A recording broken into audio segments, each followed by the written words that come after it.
Hello, my name is Alfred Mattingly, and this is a presentation about my capstone project for EKU's Masters of IO Psychology program. I did my capstone project for Central Kentucky Recovery Center, which is an affiliate of Eastern State Hospital here in Lexington, Kentucky, which in turn is run and managed by UK Healthcare. It's the psychiatric facility for them. So the purpose of my capstone project was to conduct an evaluation of Central Kentucky Recovery Center, or CKRC's, current training program for newly hired MHAs, or mental health associates.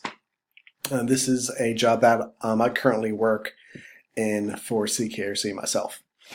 So its purpose was to assess employee perceptions and attitudes about how MHAs are trained at CKRC, take that feedback, and use it to suggest some evidence-based training interventions to improve the program and improve the training experience, both for new hires and for the established employees who conduct the training. So the way I did this is I interviewed 6 MHAs at CKRC. I tried to keep their demographics as diverse as possible to reflect the diversity we have at work. And in addition to these 6 SME interviews I conducted for feedback, I also conducted a literature review of the organizational materials at CKRC, as well as constructed and distributed 2 online surveys. One survey asked questions from the perspective of someone receiving training, which all of us have, obviously. And the second survey, which was sent to a portion of the respondents, 14 out of the 22 MHAs who responded to surveys, 14 of them responded to the second survey as well as the first. And the second survey was about training from the trainer perspective, or the preceptor perspective, as it's called at Eastern State. And then I took this data, I analyzed it for general themes as well as aggregated means, and paired it with evidence-based interventions I found in the current IO literature. So these are some of the findings that my project came to. You'll see that some of the highest scoring items are having to do with the accessibility of trainers and the management team at CKRC for new hires, as well as how comfortable employees feel training new people and being able to handle the hands-on activities. As you can see in the left chart, the third item down.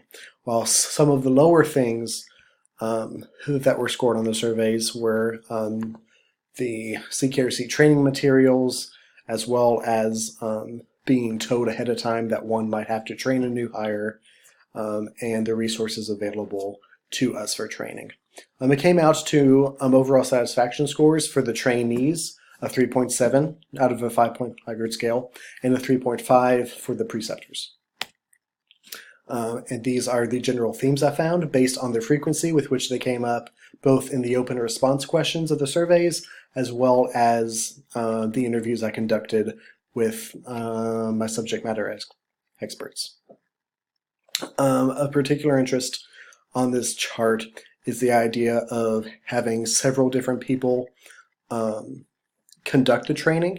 I found that on the trainee side, people really enjoyed having that experience, while on the preceptor side, people did not enjoy the inconsistency it brought. So that posed an interesting challenge that I had to address. These are some of the quotes that I gained, both from the open response questions on the survey and the interviews I did. They focus on the positives of hands-on training activities, as well as accessibility from coworkers and management, as well as some of the conflict between having one preceptor as opposed to several preceptors, and of course the kind of unanimously negative feedback we got about the training materials.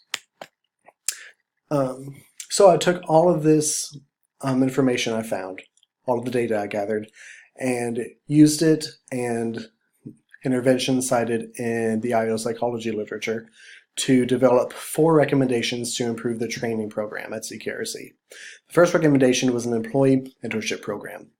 This intervention would focus on combining a newly hired MHA and pairing them with an experienced MHA so that throughout the day, the new hires can still have the benefit of working with various people on various different assignments while they're going through the training process. But at the end of the day and long term into their training process as well as their on-the-job experiences, they have that one single experienced employee to bounce ideas off of, to get focused feedback from, and to ask any clarifying questions. I developed this as kind of a compromise between the conflicted feedback I got about that. This also involves ways to evaluate the performance of the mentors to make sure that they're mentoring well through biweekly and monthly reviews with the supervisor, as well as ways to reward the mentors, which include holidays and potluck parties, as well as extra compensation for training periods. The second recommendation I made was to develop an employee-led reorganization committee for the training program. This employee-led committee will consist of experienced MHAs as well as some new MHAs so that we invest in our new employees to develop new training activities to capitalize on the hands-on training activity feedback we got, as well as redesigning the training materials to address that feedback as well. The leader of this committee will delegate tasks based on what employees are interested in improving and developing themselves. And we'll have a direct link to a supervisor as well for that clear line of communication so that the supervisor can directly let us know, hey, we're getting a new hire in, this is who I would like to be their mentor, conduct the training experience as you think is best. And this can improve the training program, but also improve employee involvement and engagement. It'll give MHAs more autonomy over how training is conducted. It'll give them more satisfaction. It'll utilize their skills a little bit more by really focusing in on their interests and passions on what tasks they do for the committee. The third recommendation I made is to redesign Training Week. Before I conducted the study, training at CKRC lasted exactly 1 week of hands-on training before an employee was a full-fledged employee, as well as an orientation period that lasted a week at the main hospital but did not get really into job tasks. This redesign proposes that you extend the training period from 1 week to 2 weeks, and in the second week you really increase the responsibility and the hands-on work that the new hire does under supervision of the supervisors and their mentor. This will involve collaboration between those two people to decide each individual case how much responsibility they're ready for as the week progresses, and it should occur entirely within the new MHA's primary work experience. So if an MHA is hired for second shift in building 1 of CKRC campus, then their second week will take place entirely on second shift, entirely in their primary building, so that they can really understand what will be their primary environment. This should offer some more time for new hires to sharpen their skills and learn more about the program and their job tasks, and encourage teamwork between new hires and employee mentors, as well as supervisors and management, to create a good long-term training program. And the final recommendation I made was based on some of the feedback I got during the interviews, which suggests that the orientation period at Eastern State Hospital is not really relevant to the MHA experience at CKRC because the environments are very different and the goals for employees are very different. To improve this, I figured that this low engagement at orientation could be fixed by sending an ambassador from CKRC to go inform each incoming class of new hires about the CKRC program and encourage adherence to UK Healthcare's vision and values as well. Since we're all under that umbrella and all part of the same community, there should be more communication and more unity among the different facilities. So this way, the new hires for CQRC coming through don't feel so out of place and alienated by just an onslaught of foreign concepts to them. There's greater information spread and better communication at the main hospital about what CKRC does. And this will also incorporate the organizational values from the very beginning phases of coming aboard Eastern State, which is always very important as far as encouraging organizational commitment and investment in the organization. So the things I ended up delivering to my client were an interview guide for conducting the SME interviews, the 2 surveys I already described, 2 scripts to put in the emails for when you email the links to the online surveys, 1 script for each of the trainees as well as the preceptors, a statement of confidentiality that comes with the email script so that respondents know where their confidentiality stands. I also delivered the list of recommendations. I gave a 1-page summary of what my project was as a handout for the presentation and delivered a copy of that as well. And then I also gave the presentation to my client, the management of CQRC, and the staff there. And I also prepared an executive summary to be reviewed by the program director and the executives at the main hospital.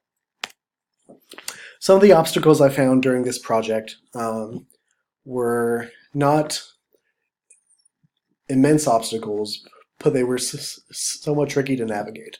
One was a discussion of confidentiality.